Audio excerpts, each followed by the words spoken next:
श्री राम की शक्ति के विषय में अपना अनुभव बताकर मारीच का रावण को उनका अपराध करने से मना करना। एक समय की बात है, मैं अपने पराक्रम के अभिमान में आकर पर्वत के समान शरीर धारण किए इस पृथ्वी पर चक्कर लगा रहा था। उस समय मुझे 1000 हाथियों का बल था। मेरा शरीर नील मेघ के समान काला था। मैंने कानों में पक्के सोने के कुंडल पहन रखे थे। मेरे मस्तक पर किरीट था और हाथ में परिध। मैं ऋषियों के मांस खाता और समस्त जगत के मन में भय उत्पन्न करता हुआ दंडकारण्य में विचर रहा था।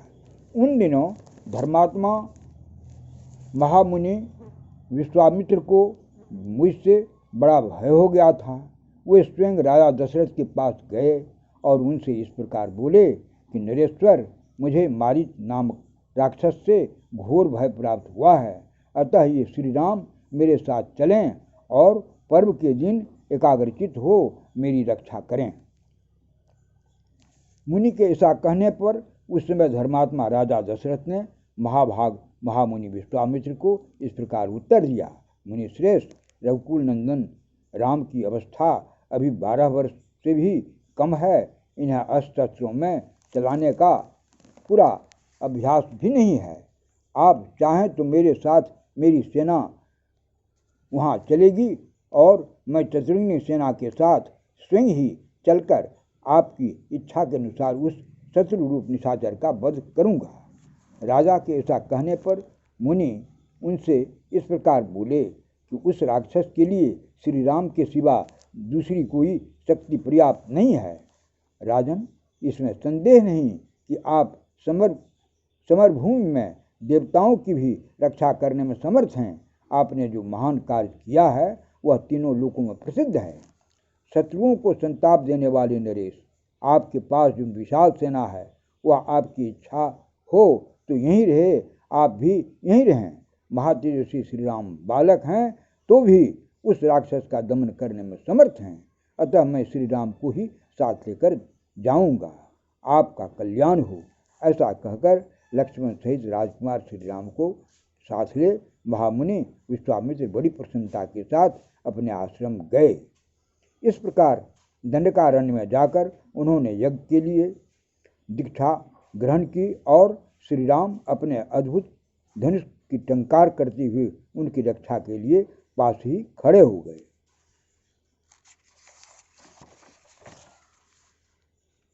उस समय श्री राम में जवानी के चिन्ह प्रकट नहीं हुए थे। उनकी किशोरावस्था थी। वे एक शोभाशाली बालक के रूप में दिखाई देते थे। उनके श्रीअंग का रंग सांवला और आंखें बड़ी सुंदर थीं। वे एक वस्त्र धारण किए, हाथों में धनुष लिए, सुंदर शिखा और सोने के हार से सुशोभित थे। उस समय अपने उद्दीप्त तेज से दंडकारण्य की शोभा बढ़ाते हुए श्री रामचंद्र जी नवोदित बालचंद्र के समान दृष्टिगोचर होते थे। इधर मैं भी मृग के समान काले शरीर से बड़े घमंड के साथ उस आश्रम के भीतर घुसा। मेरे कानों में तपाए हुए स्वर्ण के कुंडल झलमला रहे थे। मैं बलवान तो था ही, मुझे वरदान भी मिल चुका था कि देवता मुझे मार नहीं सकेंगे। भीतर प्रवेश करते ही श्री रामचंद्र जी की दृष्टि मुझ पर पड़ी।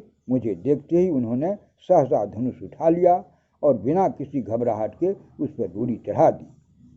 मैं मोहवश श्री रामचंद्र को यह बालक है ऐसा समझ कर उनकी अवहेलना करता हुआ बड़ी तेजी के साथ विश्वामित्र की उस यज्ञ वेदी की ओर दौड़ा। इतने में ही श्री राम ने एक ऐसा तीखा बाण छोड़ा जो शत्रु का संहार करने वाला था, परंतु बाण की चोट खाकर मैं मरा नहीं, 100 योजन दूर समुद्र में जाकर गिर पड़ा।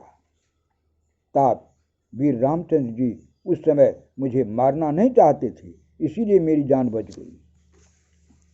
उनके बाण के वेग से मैं भ्रांतित होकर दूर फेंक दिया गया और समुद्र के गहरे जल में गिरा दिया गया। तात फिर दीर्घ काल के पश्चात जब मुझे चेत हुआ तब मैं लंकापुरी में गया। इस प्रकार उस समय मैं मरने से बचा। अनायास ही महान कर्म करने वाले श्री राम उन दिनों अभी बालक थे और उन्हें अस्त्र चलाने का पूरा अभ्यास भी नहीं था, तो भी उन्होंने मेरे उन सभी सहायकों को मार गिराया जो मेरे साथ गए थे। इसीलिए मेरे मना करने पर भी यदि तुम श्री राम के साथ विरोध करोगे तो शीघ्र ही घोर आपत्ति में पड़ जाओगे और अंत में अपने जीवन से ही हाथ धो बैठोगे। खेल कूद और भोग विलास के क्रम को जानने वाले तथा सामाजिक उत्सवों को ही देख देख कर दिल बहलाने वाले राक्षसों के लिए तुम संताप और अनर्थ मौत का बुला लाओगे।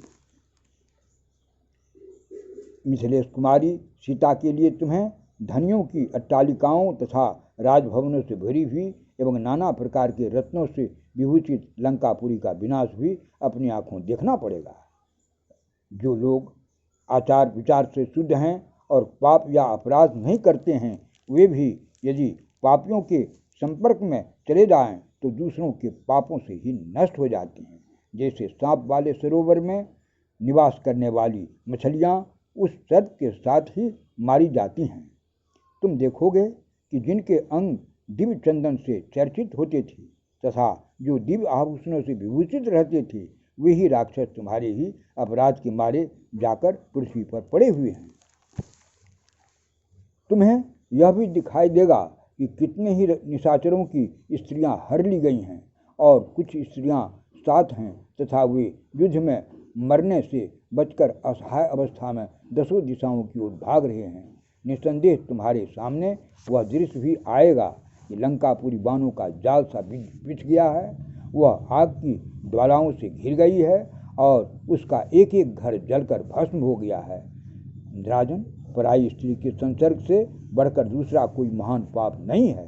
तुम्हारे अंतःपुर में हजारों युवती स्त्रियां हैं, उन अपनी ही स्त्रियों में अनुराग रखो, अपने कुल की रक्षा करो, राक्षसों के प्राण बचाओ तथा अपनी मान प्रतिष्ठा, उन्नति, राज और प्यारे जीवन को नष्ट न होने दो। यदि तुम अपनी सुंदरी स्त्रियों तथा मित्रों का सुख अधिक काल तक भोगना चाहते हो तो श्री राम का अपराध न करो। मैं तुम्हारा हितैषी सुहृद हूँ। यदि मेरे बारंबार मना करने पर भी तुम हठपूर्वक सीता का अपहरण करोगे तो तुम्हारी सारी सेना नष्ट हो जाएगी और तुम श्री राम के बाणों से अपने प्राण गंवाकर बंधु बांधवों के साथ यमलोक की यात्रा करोगे। श्री सद्गुरु महाराज की जय।